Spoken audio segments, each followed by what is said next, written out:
আমি চাচ্ছি এই বস্তুটাকে নাই করে ফেলতে।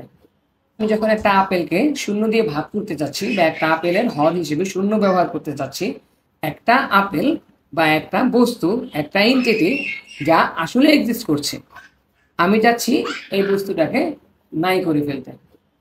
কিন্তু আসলে কি তা নাই করা পসিবল? বাস্তবে কোনো কিছু যা আছে তাকে নাই করে ফেলা কখনোই সম্ভব না।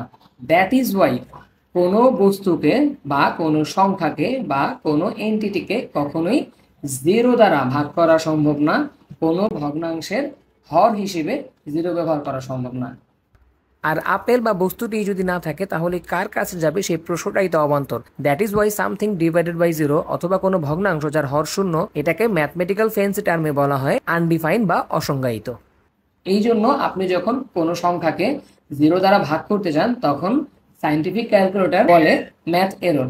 এই জন্য শূন্য কখনো ভাজক হিসেবে কাজ করতে পারে না, যদিও শূন্য ভাজ্য হতে পারে। গণিতের মৌলিক বিষয়গুলোর ধারণা সাবলীলভাবে শেখার জন্য আমার চ্যানেলটিকে অবশ্যই সাবস্ক্রাইব করবেন। আসসালামু আলাইকুম ওয়া রাহমাতুল্লাহ।